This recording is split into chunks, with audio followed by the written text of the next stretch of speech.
Пред Македонската академија на науките и уметностите денес беше откриен споменикот на нејзиниот прв претседател академик Блаже Конески. Споменикот е изработен од прилепски мермер која карактеризира поврзаноста на Конески со неговото родно место. Академик Томе Серафимовски, кој го изработи споменикот, го постави Конески во стоечка положба со книга и перо во раката. А на споменикот како моќен символ стојат зборовите: јазикот е нашата татковина. Ликот и делото и почита кон академикот Блаже Конески и по толку време од неговото заминување остана да живее во сеќавањето на нашата нација. Тој бил втемелувач и еден од кодификаторите на современиот македонски литературен јазик, истакнат книжевен творец, поет, есеист, филолог, преведувач и професор на Филозофскиот факултет во Скопје.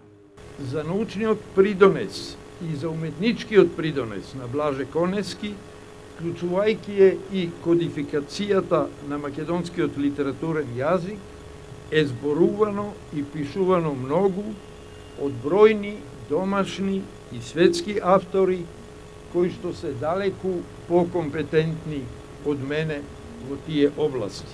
Откривањето на споменикот денес ја одбележа 90 годишнината од раѓањето на Конески. На свеченоста присуствуваа академици, професори и почитувачи на неговиот лик и дело.